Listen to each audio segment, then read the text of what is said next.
The sun beat down upon Akira's small village, casting a warm glow over the thatched roofs and the bustling town square. At just 3 winters old, Akira was still learning to navigate the complexities of tribal life, but her parents had always encouraged her curiosity and creativity. As she played with the village children, her eyes would often wander to the ancient trees that stood watch over the settlement, their gnarled branches twisted into impossible shapes. Akira's mother, Aki, smiled as she watched her daughter frolic in the dust. "You have a wild spirit, little one," she said, ruffling Akira's hair. "May it serve you well in this world." But Akira knew that there was more to life than play and laughter. She had always felt a strange sense of disconnection from the world around her, as if she were seeing things that others did not. At first, her parents had dismissed these feelings as mere fancy, but as Akira grew older, they began to realize that something was amiss. It started with small things, a vision of a great storm brewing on the horizon, or a dream in which she saw a figure standing at the edge of the forest, its eyes glowing with an otherworldly light.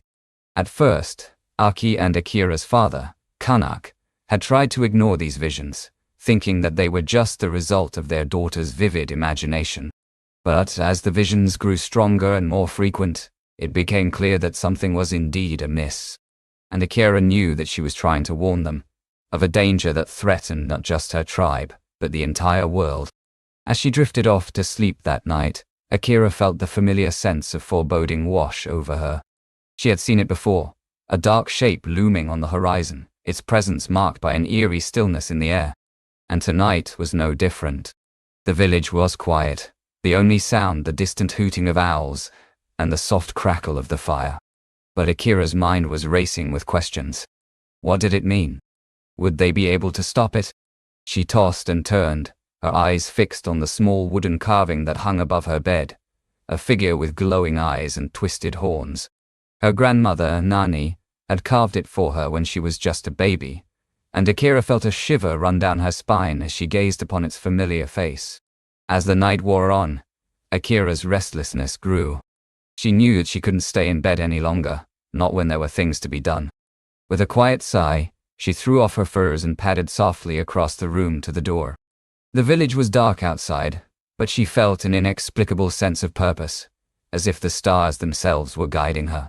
She slipped out into the night air, feeling the cool breeze on her skin and the faint scent of damp earth rising from the ground. The moon hung low in the sky, casting a silver glow over the village, and Akira knew that she was being called to something important. She walked through the darkness, her feet bare and silent on the grassy slope. As she climbed higher, the trees loomed above her, their branches creaking softly in the wind. Akira felt a thrill of excitement mixed with fear. What would she find up here? At last, she reached the top of the hill, where a figure stood waiting for her. It was Kanak's brother, Takoda, an old man with eyes that seemed to see right through her. And he looked troubled, his brow furrowed in concern. "Akira, child," he said softly, "I have something to show you." As she followed him down the hill, Akira felt a sense of trepidation growing inside her. What could Takoda possibly want to show her? But as they reached the village center, she saw that it was standing in front of a small weathered tent. "Come," Takoda said, his voice low and serious. "I think you need to see this." Akira hesitated for a moment, feeling a strange sense of unease wash over her. But something inside her urged her forward, as if she were being drawn into a world that lay just beyond the edge of reality. As she entered the tent, Akira felt a shiver run down her spine. The air was thick with incense and the scent of old leather, and she could feel Takoda's eyes upon her. "Who is there?" she asked softly, trying to see into the shadows. A figure stepped forward, an older man with eyes that seemed to hold secrets of their own. And as Akira gazed upon his face, she saw something that made her heart skip a beat. It was Takoda's brother, but not just any brother. This was the one who had died many years ago, when Akira was still just a baby, and it was this same man who had left behind a mysterious message, hidden away in the tent. "Akira," the old man said softly, his voice barely above a whisper. "I have been waiting for you." As she listened to his words, Akira felt a sense of wonder wash over her. What did this mean? Why was Takoda's brother talking to her now? And then, Like a bolt of lightning on a stormy night, it hit her. The truth about her own past, and the reason why she had been seeing those visions all these years. "You're not just anyone," Akira said softly, her voice trembling with excitement. "You're my father." The old man nodded slowly, his eyes filled with a deep sadness. And as Akira looked upon his face, she saw that it was indeed her father, but also so much more than that. As the night wore on, Akira heard stories of their ancestors, and the secrets they had kept hidden away for generations. And at its center were two people, bound together by blood and destiny, herself, and a man who had been dead for many years. But it was too late now. The damage was done. And as the old man finished speaking, Akira felt her eyes well up with tears. "You're not just telling me a story," she said softly, her voice shaking. "You're telling me that I'm going to die, and no one can save me." The old man nodded slowly, his face etched with sorrow. And as Akira looked upon him, she saw the truth in his eyes. But then, something strange happened. Akira's vision began to shift, like a painting changing colors before her eyes. The trees seemed to fade away, replaced by a vast expanse of water, and on that water, a figure stood waiting for her. It was a woman with skin as white as snow and hair as black as the night. And she looked at Akira with eyes that held secrets of their own.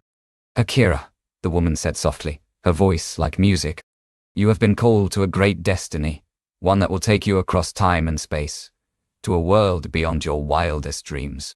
As Akira listened to her words, she felt a sense of wonder wash over her. What lay ahead? Would they be able to change the course of events? And then, like a leaf on an autumn breeze, everything went dark.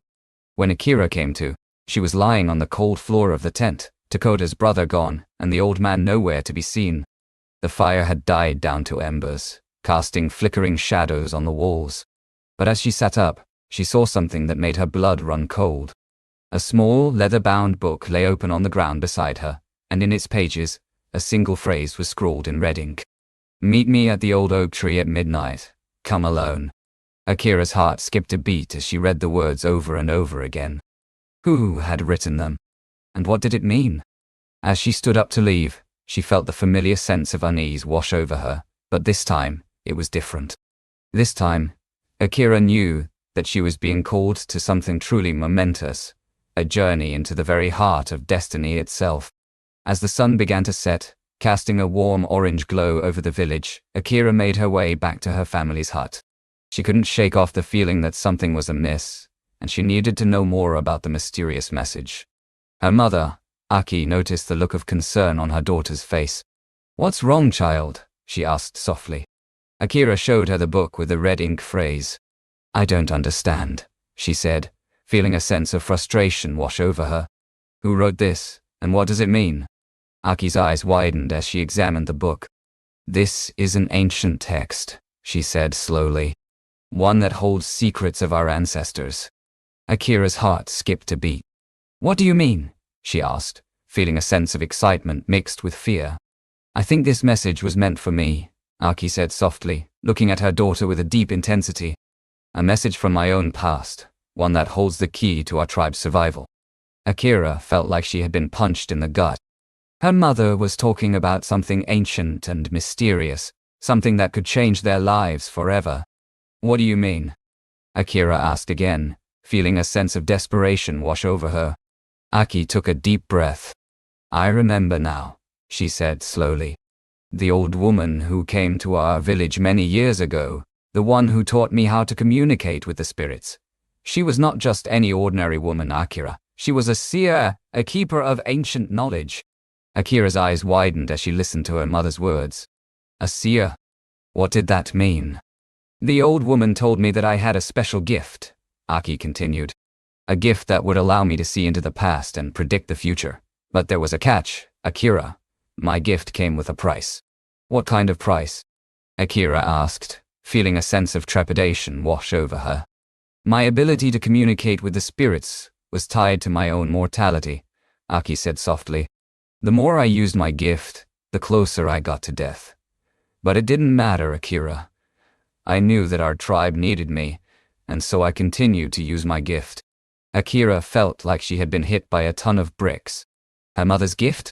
A curse? She couldn't understand. But why now? Akira asked, feeling a sense of confusion wash over her. Aki looked at her daughter with a deep intensity. Because now, child, our tribe is in danger. The spirits have warned us that a great calamity is coming, one that will destroy everything we hold dear. Akira felt like she was in a nightmare. A great calamity. What did it mean? The ancient text you found, Aki continued. It's not just a message from the past. It's a warning, Akira. A warning that we need to listen to the spirits and prepare for what's coming. Akira felt like she was being pulled into a vortex of uncertainty. She didn't know what to believe or who to trust. But as she looked at her mother, she saw something in her eyes that made her feel a sense of determination wash over her. I'll do it, Akira said softly, feeling a sense of resolve take hold of her. I'll use the gift, no matter what. Aki smiled, and for a moment, Akira saw a glimmer of hope in her mother's eyes. Thank you, child, Aki said softly.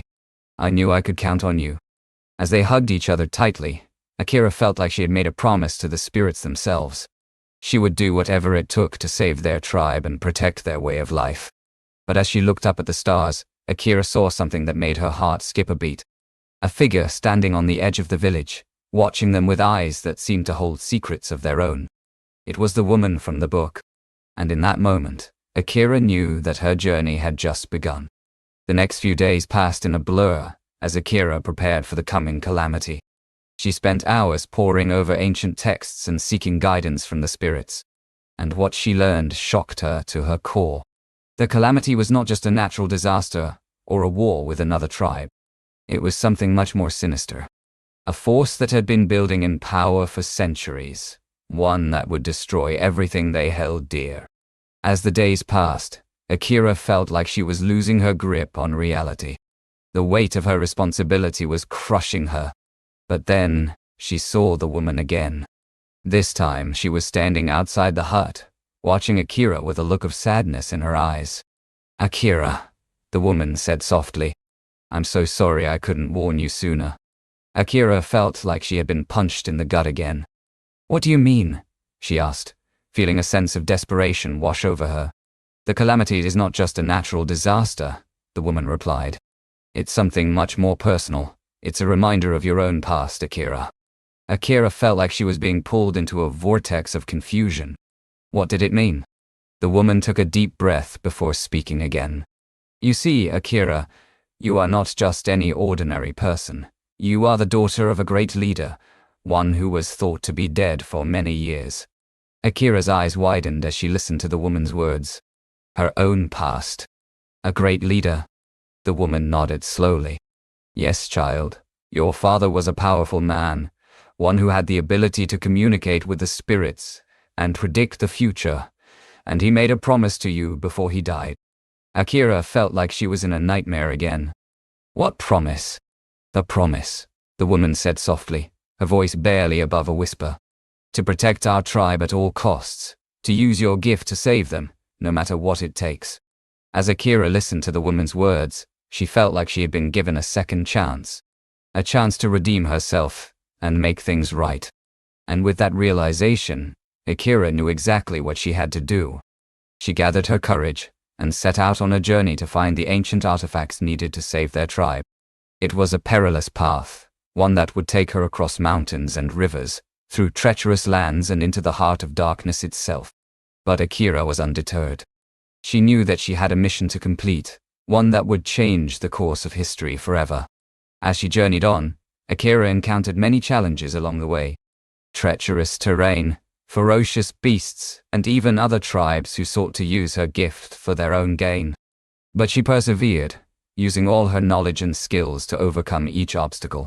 And finally, after many long and arduous days, Akira reached the ancient temple where the artifacts were hidden.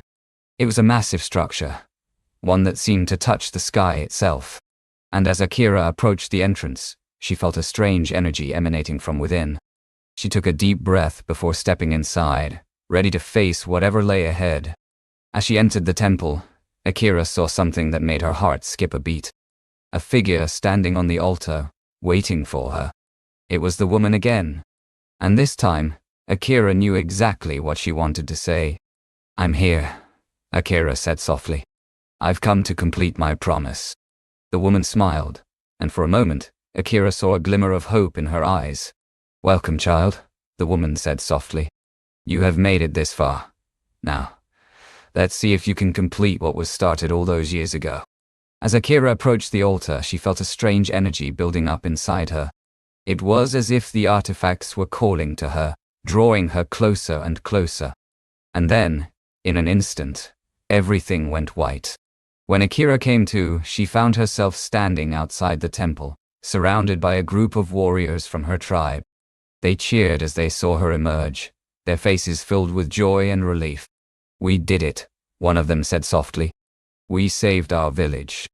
Akira smiled, feeling a sense of pride and accomplishment wash over her. But as she looked around at the faces of her people, Akira knew that there was still more to come. The calamity was not just a natural disaster or a war with another tribe. It was something much more sinister. A force that had been building in power for centuries, one that would destroy everything they held dear. But Akira knew exactly what she needed to do.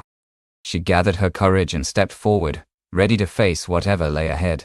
And as she did, the spirits themselves appeared before her, their eyes shining with a fierce light. "You have done well, child," they said softly. "You have completed your promise." As Akira listened to their words, she felt a sense of peace wash over her. She knew that everything was going to be all right. And in that moment, Akira realized the true meaning of her gift. It wasn't just about seeing into the past and predicting the future. It was about understanding the present itself. It was about knowing who she was and what she needed to do to make a difference. As the spirits vanished into thin air, Akira felt like she had been given a new lease on life. A chance to start anew, with a fresh perspective and a newfound understanding of herself.